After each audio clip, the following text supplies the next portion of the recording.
KLP Fest 2022, satu sinergi bangun negeri. Baik Kak Azri, ini udah kita lanjut ya ke Betul, yang Pak. keberapa nih? Ketiga untuk sesi kedua ini. Iya, ketiga. Iya, betul banget. Dari mana Azri? Dari Badan Narkotika Nasional, Kakak. Oke, baik. Sebelum kita masuk ke paparan, kita seperti biasa simak Betul. dulu video berikut ini.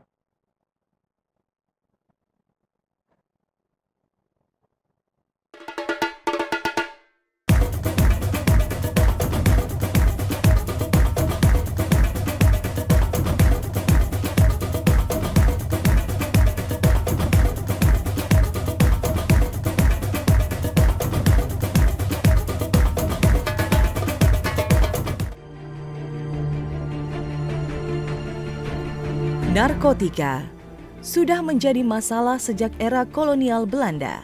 Saat itu, banyak sekali masyarakat Indonesia menjadi pecandu opium. Kondisi tersebut berlanjut hingga masa-masa berikutnya. Ketika masa Orde Baru, pemerintah melakukan berbagai langkah guna menanggulangi bahaya penyalahgunaan narkotika. Cikal bakal berdirinya BNN dimulai pada tahun 1971 saat dikeluarkannya Instruksi Presiden Republik Indonesia Nomor 6 Tahun 1971 kepada Kepala Badan Koordinasi Intelijen Negara untuk menanggulangi 6 permasalahan nasional, salah satunya adalah penyalahgunaan narkotika. Kompleksitas permasalahan narkotika yang melanda dunia, termasuk Indonesia, menuntut pemerintah Indonesia untuk lebih agresif mengambil langkah strategis dan dinamis. Kemudian pada tahun 2000, gedung kantor BKNN diresmikan oleh Presiden Megawati Soekarnoputri. Selanjutnya, berdasarkan keputusan Presiden Nomor 17 Tahun 2002 tentang Badan Narkotika Nasional, BKNN berganti menjadi Badan Narkotika Nasional atau BNN yang punya peran lebih strategis. Pada perkembangannya, pemerintah mengesahkan Undang-Undang Nomor 35 Tahun 2009 tentang narkotika sebagai pengganti Undang-Undang Nomor 22 Tahun 1997.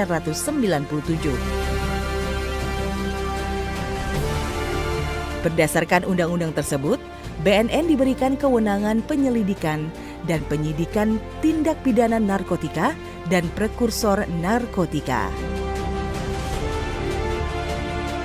Guna mewujudkan BNN sebagai leading sector program P4GN, maka BNN memiliki visi menjadi lembaga yang profesional, tangguh dan terpercaya dalam pencegahan dan pemberantasan penyalahgunaan dan peredaran gelap narkotika. Misi yang diemban adalah mengembangkan dan memperkuat kapasitas kelembagaan, mengoptimalkan sumber daya dalam penyelenggaraan, pencegahan dan pemberantasan penyalahgunaan dan peredaran gelap narkotika, melaksanakan pencegahan penyalahgunaan narkotika secara komprehensif, serta memberantas peredaran gelap narkotika secara profesional.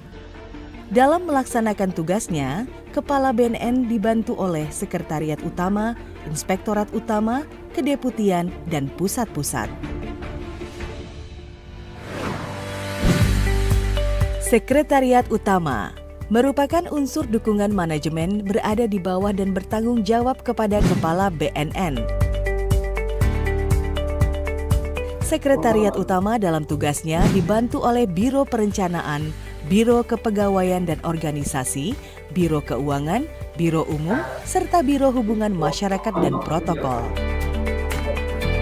Sekretariat Utama bertugas mengkoordinasi pelaksanaan tugas, pembinaan, dan pemberian dukungan administrasi kepada seluruh unit organisasi di lingkungan BNN.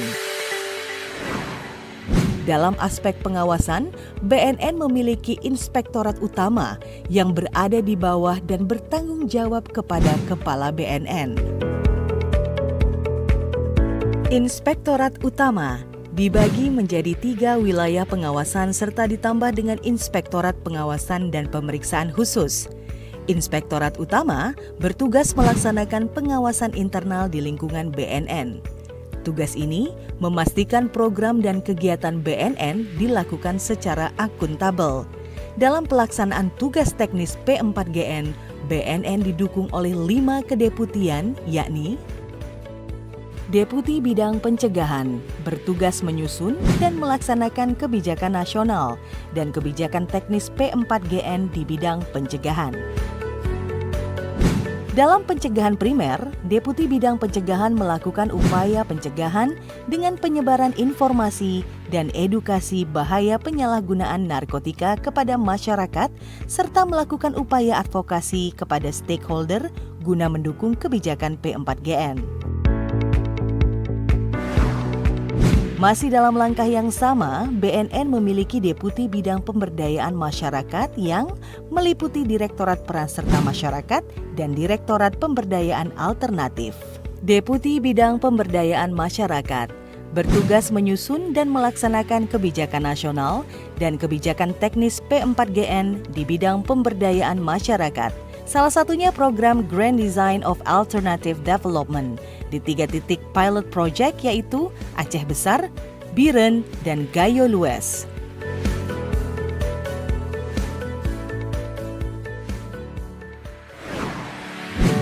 Selain menyasar kepada kelompok yang belum tersentuh narkotika, BNN juga melakukan upaya rehabilitasi. Langkah ini dilakukan oleh Deputi Bidang Rehabilitasi. Deputi Bidang Rehabilitasi bertugas menyusun dan melaksanakan kebijakan nasional dan kebijakan teknis P4GN di bidang rehabilitasi. Deputi Bidang Rehabilitasi BNN sudah mengembangkan layanan rehabilitasi lanjutan melalui instansi pemerintah maupun komponen masyarakat hingga pasca rehabilitasi, serta melaksanakan pengembangan fasilitas rehabilitasi baik yang berbasis lembaga yang berada di 6 lokasi, yaitu 1 balai besar, 2 balai besar, dan 3 loka rehabilitasi BNN, serta 202 klinik dan layanan sosial pada BNN Provinsi, BNN Kabupaten, BNN Kota melalui kegiatan intervensi yang dirancang dari masyarakat dan untuk masyarakat.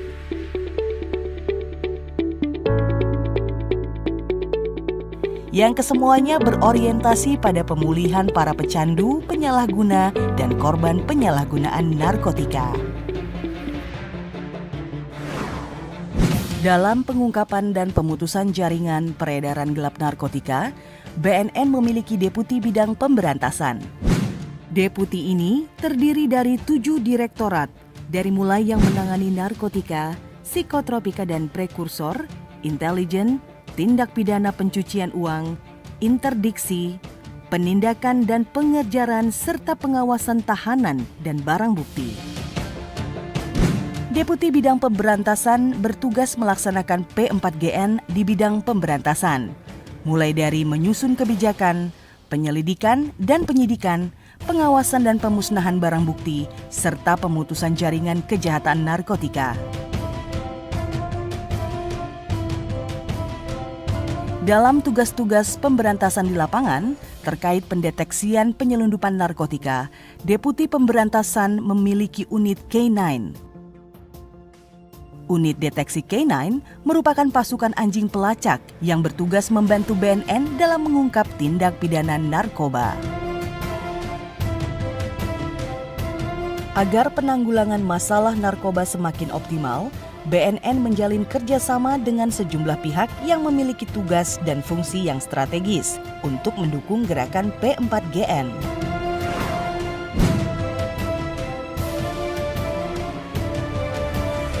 Deputi Bidang Hukum dan Kerjasama menyusun dan merumuskan norma standar, perundang-undangan, dan prosedur kerjasama nasional dan regional dalam upaya P4GN.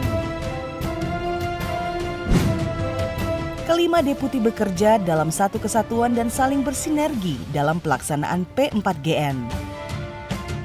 Selain itu, tugas P4GN juga mendapatkan dukungan penuh dari pusat-pusat yang dimiliki oleh BNN. Pusat Penelitian Data dan Informasi atau Puslitdatin bertanggung jawab kepada Kepala BNN, mempunyai tugas melaksanakan penelitian dan pengembangan pengelolaan dan informasi di bidang P4GN. Di Puslitdatin BNN juga memiliki monitoring center yang berfungsi untuk memonitor data-data P4GN secara real time yang dikumpulkan dari BNNP dan BNNK se-Indonesia.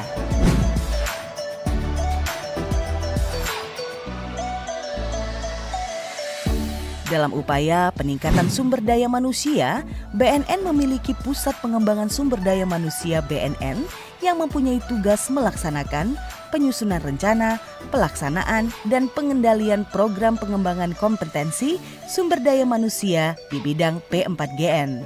Banyak kegiatan pelatihan pendidikan yang dilakukan baik level nasional maupun internasional.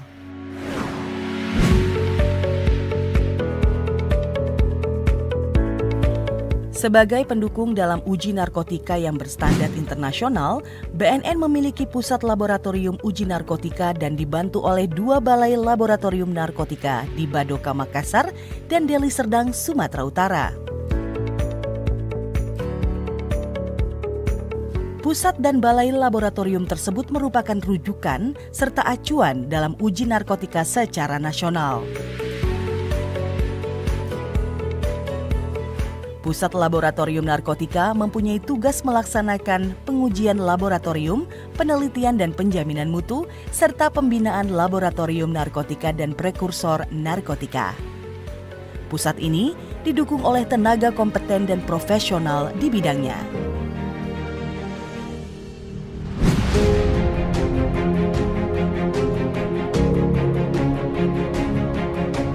Untuk memperkuat pelaksanaan program P4GN dan menanggulangi masalah narkotika di Indonesia secara vertikal, BNN memiliki perwakilan di tiap provinsi dan kabupaten maupun kota. BNNP dan BNNK saat ini tersebar di 34 provinsi dan 179 kabupaten dan kota di Indonesia. Di bawah koordinasi BNN Pusat, BNNP di seluruh tanah air terus berusaha menggiatkan P4GN dengan berbagai inovasi. Komitmen BNN terwujud dengan kesungguhan melengkapi BNN provinsi dengan fasilitas yang menunjang kerja personil BNN di daerah. Penyalahgunaan narkoba merupakan kejahatan luar biasa, terorganisir, tanpa batas dan melibatkan suku bangsa. Namun dengan kerjasama semua pihak, Indonesia diharapkan dapat bebas dari penyalahgunaan narkotika di masa yang akan datang. Apa budaya kita?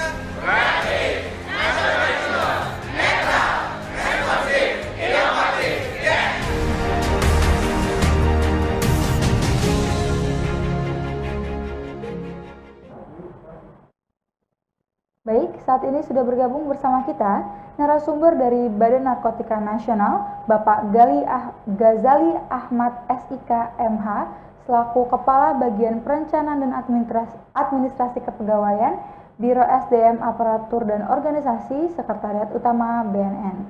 Selamat siang Bapak. Mohon izin Bapak, suaranya masih belum terdengar. Mohon izin Pak Ghazali, suaranya belum terdengar Bapak.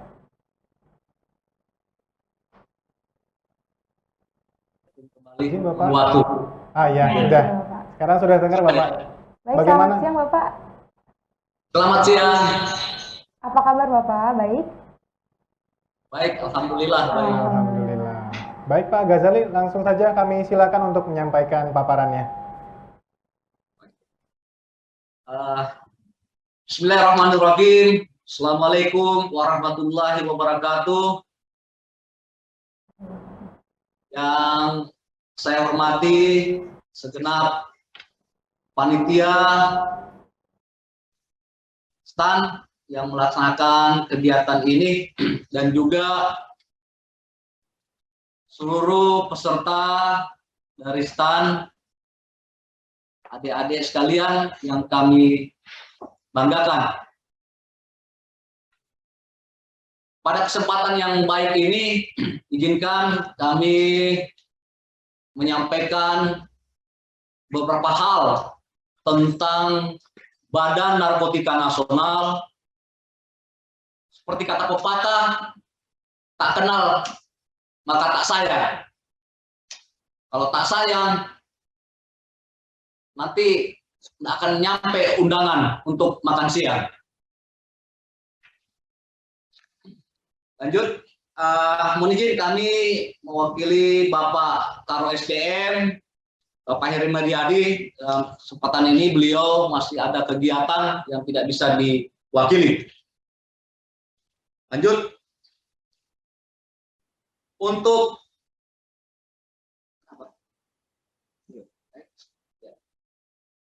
Badan Narkotika Nasional ini beralamatkan di MT Haryono nomor 11 Cawang, Jakarta Timur. Ini seperti pantunnya kalau mau jalan-jalan ke BNN, lewat jalan MT Haryono, putar ke Pancoran. Izinkan saya memberikan paparan, semoga dapat menambah keakraban. Boleh ya, Bu? Kami lanjut ya. Boleh, Bapak. Untuk BNN, mohon izin, BNN merupakan sebuah lembaga pemerintah non-kementerian yang dipimpin oleh seorang kepala yang bertanggung jawab langsung kepada Bapak Presiden. Tadi sudah kita lihat tayangannya. Saat ini dijabat oleh Komjen Pol Dr. Andos Petrus Reinhard Golose MM. Beliau sudah hampir 2 tahun menjabat sebagai kepala BNN.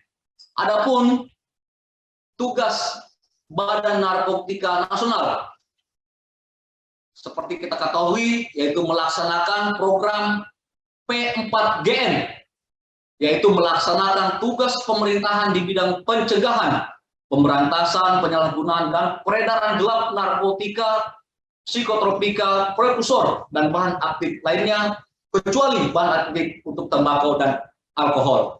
Ini tugas utama kita. Lanjut.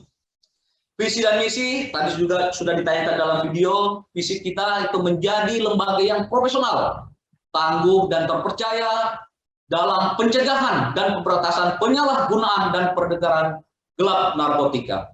Misi ada 4. Yang pertama, mengembangkan dan memperkuat kapasitas kelembagaan. Yang kedua, mengoptimalisasi sumber daya dalam penyelenggaraan, pencegahan, dan pemberantasan penyalahgunaan dan peredaran gelap narkotika. 3, melaksanakan pencegahan penyalahgunaan narkotika secara komprehensif. 4, memberantas peredaran gelap narkotika secara profesional. Ini kami perkenalkan sedikit struktur organisasi Badan Narkotika Nasional. Di BNN ini memiliki 223 satker, ya, terdiri dari BNN pusat itu ada 11 satker, di BNNP yaitu Badan Narkotika Nasional Provinsi. Jadi setiap provinsi ada BNN di tingkat provinsi sejumlah 34. Kemudian saat ini juga ada BNN di tingkat kabupaten kota, itu sejumlah 173. Balai dan loka ada 5. Artinya apa? Struktur kita mulai dari tingkat pusat yang ada di Jakarta, kemudian ada BNNP di tingkat provinsi dan di kabupaten kota. Ini menunjukkan vertikalisasi kelembagaan kita. Dipimpin oleh seorang kepala, tadi Bapak Petrus Reinhard Golose, kemudian ada sekretariat utama, di mana sekretariat utama terdiri dari 5 biro, ada biro perencanaan, biro kepegawaian, biro keuangan, biro dan biro humas dan protokol. Kemudian didampingi ada inspektorat utama, ada 4 bagian. Kemudian di bawahnya ada deputi-deputi, terdiri dari eselon 1, yaitu deputi bidang pencegahan, deputi bidang pemberdayaan masyarakat, deputi bidang pemberantasan, deputi bidang rehabilitasi, dan Deputi Bidang Hukum dan Kerjasama. Dari 5 deputi ini semuanya mempunyai tugas dan fungsi yang berbeda-beda, namun tetap dalam suatu ikatan, yaitu program P4GN. Pencegahan juga difokuskan pada pencegahan terhadap narkotika, pemberdayaan masyarakat juga memperdayakan masyarakat bagaimana bisa terhindar dari bahaya narkotika. Begitu juga dengan deputi pemberantasan. Ini lebih operasional, terdiri dari direktur intelijen di eselon 2-nya, dipimpin oleh seorang direktur, kemudian ada direktorat narkotika, psikotropika, dan persekutor, tindak pidana pencucian uang dan interdiksi serta pengejaran dan penindakan. Kemudian ada perawatan, tahanan, dan barang bukti. Ini di bawah pemberantasan. Kemudian juga deputi bidang rehab. Ini khusus juga bagaimana tupoksinya, yaitu memperdayakan masyarakat yang menjadi korban ataupun tidak menjadi korban dari penyalahgunaan narkotika. Dibantu eselon 2 ada 3 direktorat. Kemudian ada hukum dan kerjasama juga, kita mencoba menjalin kerjasama baik secara nasional dan internasional. Itu di bawah kendali dari direktorat deputi bidang hukum dan kerjasama, ada direktorat hukum dan direktorat kerjasama. Seterusnya sampai ke bawah, yaitu di tingkat BNN kabupaten dan kota yang tadi kami sampaikan, terdiri dari saat ini ada 137 BNNK. Sedikit kami sampaikan catatan bahwa di setiap satker ini ada sekarang jabatan fungsionalnya. Semua satker ada jabatan fungsional. Dan juga termasuk adik-adik sekalian nantinya berada di lini-lini satker tersebut. Nanti di slide berikutnya akan kami sampaikan di mana keberadaan nanti penempatan bila mana ada dari stan ingin bergabung di BNN. Lanjut. Ini persebaran BNN kabupaten dan kota di seluruh Indonesia yang tadi kami sampaikan. Ya, kurang lebih 137 mulai dari Sabang sampai Merauke. Di Aceh ada 10 BNNK, seterusnya demikian. Total 137 sampai dengan di Papua Barat. Ini belum ada, namun sedang kita menggalakkan di sana karena juga tingginya angka penyalahgunaan narkotika. Jadi seluruhnya ada, sehingga kita coba nanti secara vertikalisasi kesediaan dari pemerintah daerah untuk bisa membantu membentuk BNNK. Ini yang kita inginkan bisa ada di seluruh Indonesia. Artinya apa yang kami ingin sampaikan? Bila mana teman-teman adik-adik dari STAN mungkin ingin kembali bertugas di Bali, ya kan? Di sana silakan bisa ditempatkan di Badan Narkotika Provinsi Bali, atau juga mungkin bisa di tingkat kabupaten. Di sana ada 6 BNNK tingkat kabupaten kota. Bisa. Nah, ini nanti akan kita tunjukkan kembali penempatan rekan-rekan adik-adik STAN bila ingin bergabung di BNN. Lanjut. Di BNN yang ingin kami sampaikan bahwa ada pelatihan budaya Badan Narkotika Nasional Republik Indonesia, di mana BNN itu mempunyai arti berani, nasionalisme, netral, responsif, inovatif. Di sini kami gambarkan bahwa kepegawaian yang ada di BNN itu tidak hanya terdiri dari ASN, namun ada dari Polri, ada dari TNI, ada dari imigrasi, ada dari bea cukai, dan ada dari Pemda provinsi. Bergabung kita bersama di BNN. Ini suatu penggambaran bahwa nilai ini cukup majemuk sekali, namun kita bisa bekerja dalam wadah Badan Narkotika Nasional menindaklanjuti program P4GN tadi. Jadi tidak terdiri dari unsur ASN saja yang organik. Ya. Jadi adik-adik nanti kalau bergabung di BNN, nanti kawan-kawannya itu ada dari Polri, seorang polisi kayak saya, mohon izin, saya bertugas dari Barreskrim, ditugaskan ke Badan Narkotika Nasional, penugasan. Kemudian juga ada teman-teman kita dari TNI, kita bisa berkawan dari teman TNI. Kemudian kita buka jaringan juga ada dari Bea Cukai. Nah, seperti itu. Dari imigrasi, dari Pemda setempat ada. Jadi banyak sekali keistimewaan lah. Ini kami menganggap suatu keistimewaan, banyak jaringan, banyak teman.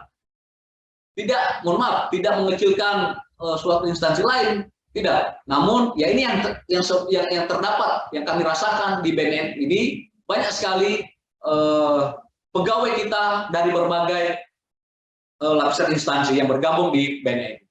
Lanjut. Ini adik-adik STAN yang sudah bertugas di BNN sejak tahun 2018. Kita ada teman-teman dari STAN itu bergabung 10 orang, 2019 ada 4 orang, 2020 ada 7, 2021 kosong. Kenapa kosong? Karena kami tanyakan kepada Biro SDM di STAN, Pak, kami kok tidak kebagian? Oh, Bapak kan tidak minta. Kenapa ini? Artinya ya kami tidak waktu 2020 berarti ya tidak menindaklanjuti MOU yang ada di BNN dan STAN. Sedangkan mekanismenya untuk mendapatkan lulusan dari STAN itu ditindaklanjuti dulu dengan MOU dan permohonan kepada STAN untuk ditempatkan lulusan STAN ke BNN. Sehingga ini 2021 kosong. Kita coba 2022 ini kita coba memperbarui segala dokumen-dokumen yang ada, sehingga kami bermohon kepada STAN bila mana ada lulusan STAN 2022 ini untuk bisa ditempatkan di BNN. Nah, seperti inilah gambarannya. Ada prodi akuntansi, prodi kebendaraan negara, prodi manajemen aset. Ini apa artinya? Senior-senior kalian ada di sini dan kami coba menghadirkan satu orang nanti di bulan STAN tahun 2018 yang sudah bergabung di BNN, mungkin nanti bisa didengarkan bagaimana testimoni dari yang bersangkutan. Lanjut.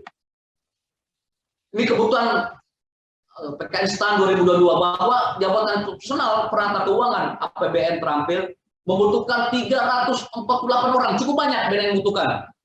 Tersedia saat ini baru 88. Ini sangat jauh sekali. Kita butuh teman-teman, adik-adik dari STAN bisa membantu bila mana ingin ikut dalam program P4GN, ikut pemberantasan narkotika di Indonesia, mari secara langsung bergabung di BNN. Lanjut. Nah, ini paling kanan itu pegawai untuk STIN dan kebutuhan. Ya, di sekretariat utama kita juga butuh satu di Puslit Datin, di lab, Pusat Pengembangan Sumber Daya Manusia, bagian tata usaha, balai besar. Kita perlu satu orang. Jadi kalau cukup banyak tempatnya, ya kan? Bila mana mungkin adik-adik ada dari Makassar, ingin bertugas kembali di Makassar, ada balai rehab Badoka di Makassar, di sana tempatnya. Kita perlu satu di sana. Atau mungkin akan kembali ke Batam, silakan. Kita akan mengisi di sana, di balai rehabilitasi Batam. Nah, itu ada satu. Atau Kalianda di Lampung, itu ada satu. Nah, ini bagian kebutuhan yang kita ingin kita tampilkan bahwa sangat membutuhkan sekali adik-adik yang lulus dari STAN. Ini juga ada di setiap BNP, dari Aceh, Sumatera Utara, Babel, seluruh provinsi, kita betul-betul membutuhkan. Bila mana tadi saya sampaikan adik-adik yang mungkin akan kembali ke Pekanbaru, Riau, ya ini ada tempatnya. Berada di BNP Riau, itu 1 orang. Nah, lanjut. Juga demikian, di Papua Barat, kita butuh di provinsinya, Papua Barat, 2 orang itu. Tidak di BNK-nya, kabupaten tidak. Namun kita tempatkan dia, bila mana ada yang akan kembali ke Papua Barat, silakan. Kita akan menempatkan di Badan Narkotika Provinsi Papua Barat. Lanjut. Cukup mungkin? Habis? Baik. Demikian dari BNN yang dapat kami sampaikan. Nah, di sini saya sendiri kebetulan juga sedang melaksanakan izin belajar di salah satu universitas di Jakarta. Oke, selanjutnya untuk jenjang karir. Jenjang karir di sini juga sangat jelas, khususnya seperti kita yang di bidang keuangan bisa masuk ke fungsional Pranata Keuangan APBN untuk lulusan D3 dan analis keuangan APBN untuk lulusan D4 atau S1, yang mana tupoksinya sudah sangat jelas dan kenaikan pangkatnya bisa lebih cepat apabila kita rajin untuk mengumpulkan angka kredit. Oke, mungkin pesan saya untuk yang masih belajar di STAN, tetap semangat, terus berjuang dan bisa bertahan di STAN sampai lulus ya. Mungkin sekian dari kami, selanjutnya kami kembalikan ke moderator. Terima kasih. Baik, terima kasih banyak kepada Kak Ikhtiar ya Kakak ya.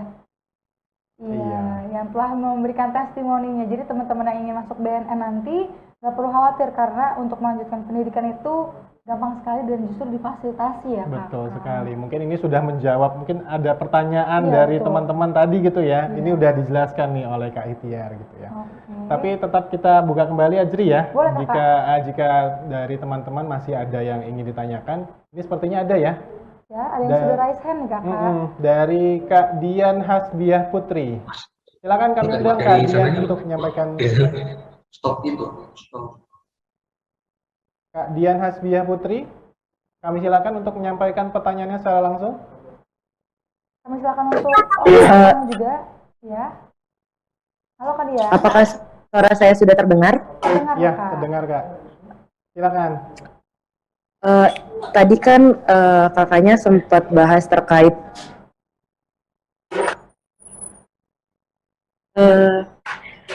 tadi kan kakaknya sempat itu ya bahas terkait izin belajar gitu. Mungkin bisa dijelasin lebih lanjut terkait fasilitas yang diberikan terkait izin belajar gitu. Terima kasih. Sama-sama Kakak. Mungkin izin Kakak bisa langsung dijawab pertanyaan terkait fasilitas izin belajarnya. Silakan Bapak.